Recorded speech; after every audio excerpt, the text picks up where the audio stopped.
Assalamualaikum warahmatullahi wabarakatuh. Salam sejahtera untuk kita semua. Izin memperkenalkan diri, nama saya Aldiansah, NPM 211303455, Program Studi Pendidikan Geografi Fakultas Keguruan dan Ilmu Pendidikan Universitas Lampung. Di sini saya akan menyelesaikan tugas mata kuliah geologi pada pertemuan ke-14 tentang membaca peta geologi. Sebelum membaca peta geologi, perlu kita ketahui tentang apa itu peta geologi dan komponen-komponen peta geologi. Kita ketahui, peta geologi adalah peta yang menunjukkan persebaran batuan pada permukaan bumi, umumnya dalam formasi dan keterangan formasi yang akan dijelaskan pada bagian bawah peta. Setelah mengetahui tentang apa itu peta geologi, kita lanjut ke dalam komponen-komponen peta geologi.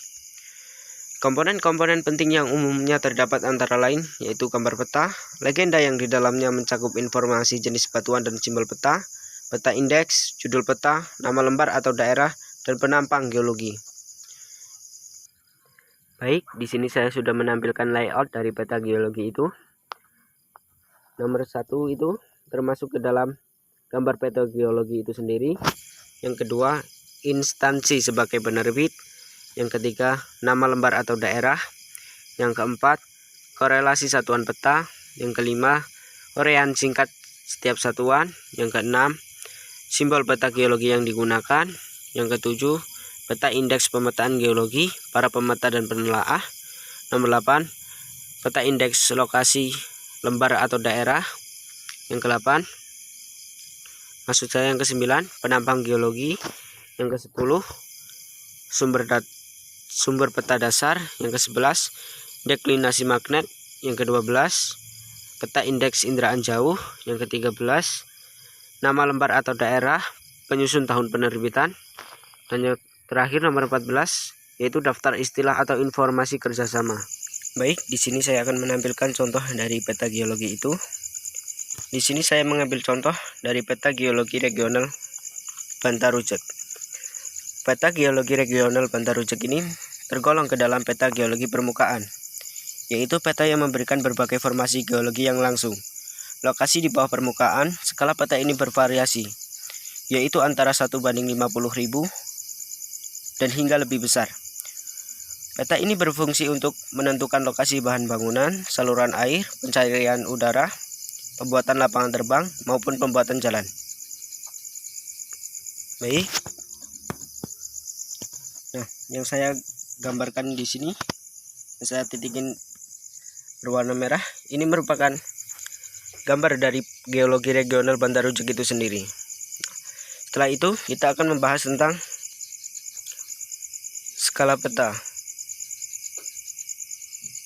Nah, pada peta geologi regional Bantarujek ini memiliki skala 1:50.000, yang artinya 1 cm pada peta mewakili 5 km pada lapangan. Setelah membahas tentang skala peta, kita lanjut ke dalam sistem koordinat. Yang saya garis merahin ini merupakan sistem koordinat dari peta geologi regional Bantarujek.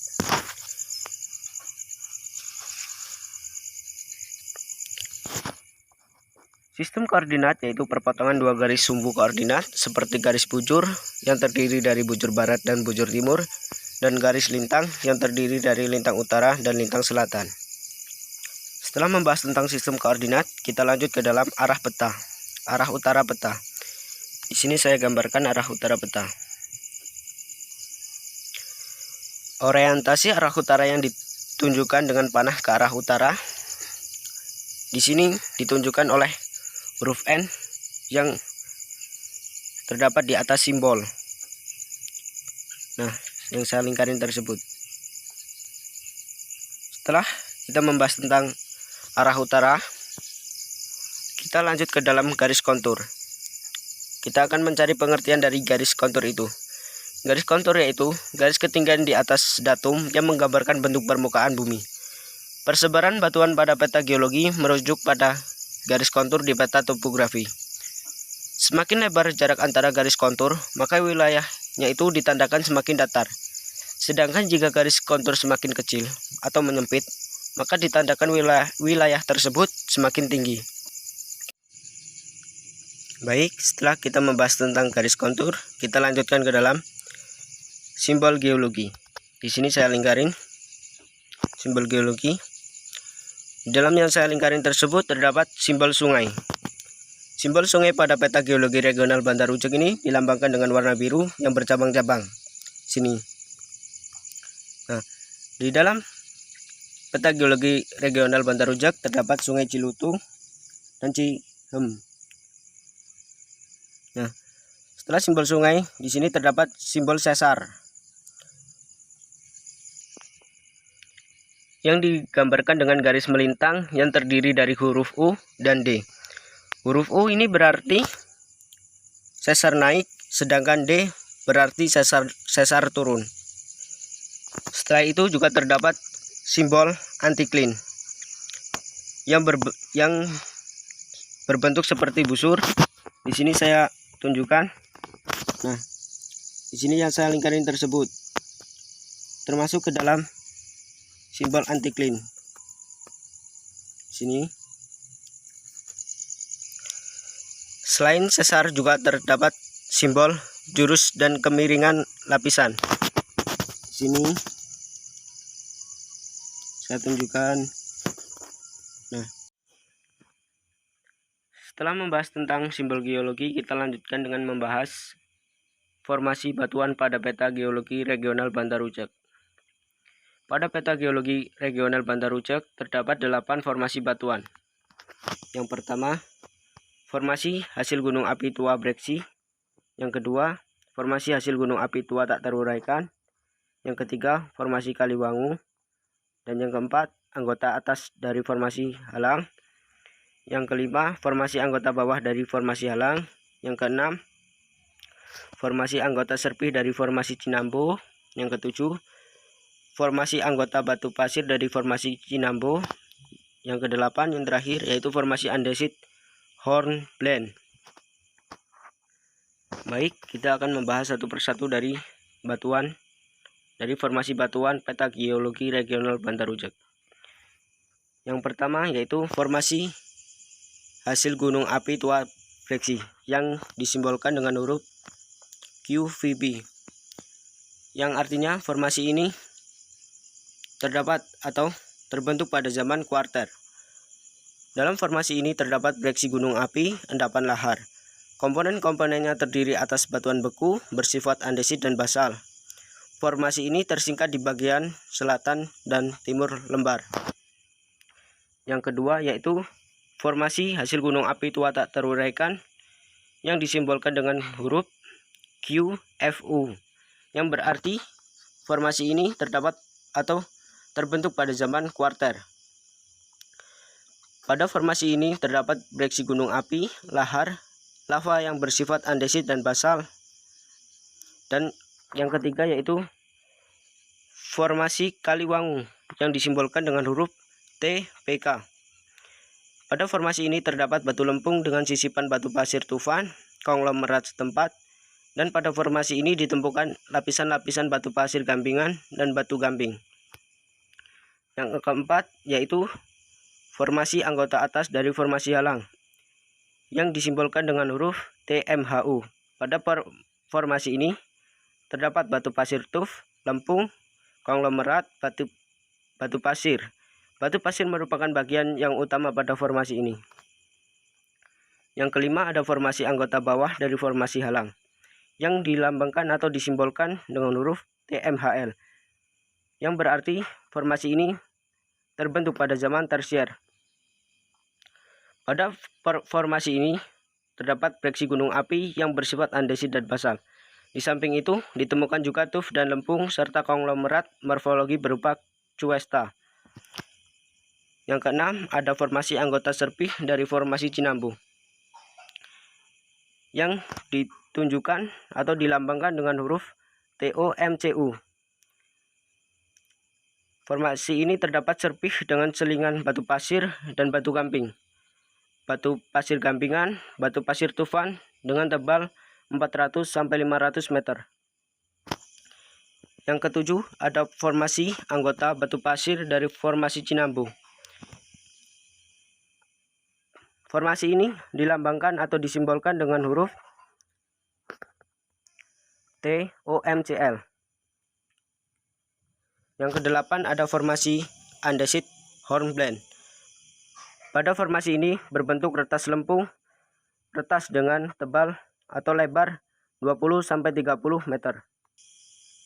Baik, setelah membahas tentang formasi batuan, di sini saya akan menunjukkan persebaran dari formasi batuan-batuan tersebut.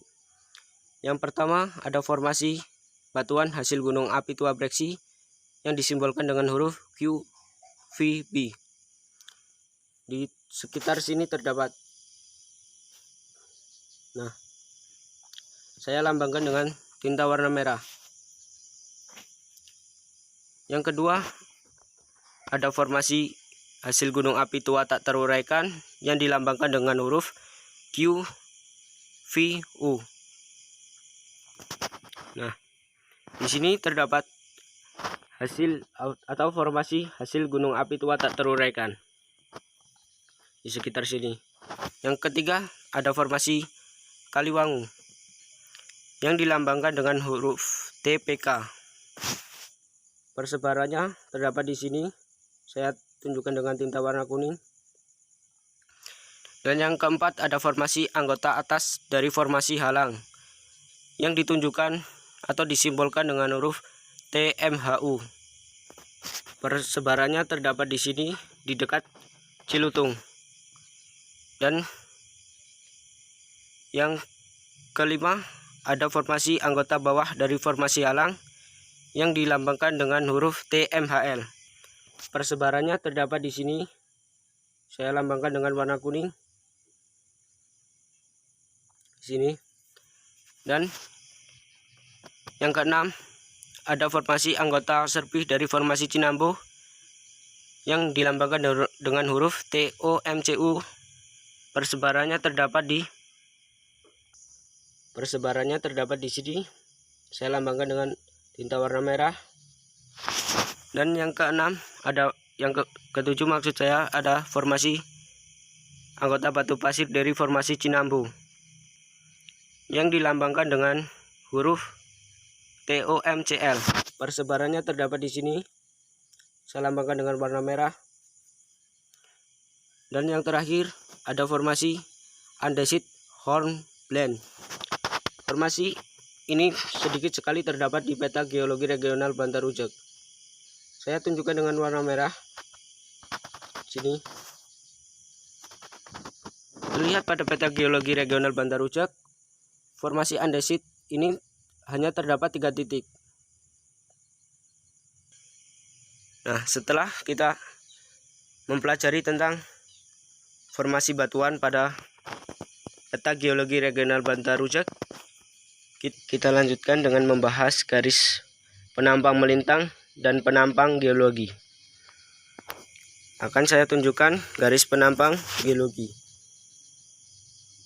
Nah, saya tunjukkan dengan tinta warna merah. Yang saya gambarkan merupakan garis penampang geologi. Di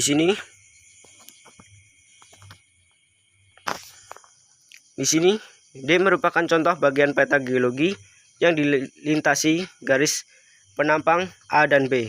Sedangkan C adalah gambaran bawah permukaan geologi penampang A dan B sesuai dengan garis penampang horizontal. Nah, sedangkan ini merupakan penampang geologi berdasarkan garis penampang geologi. Selanjutnya,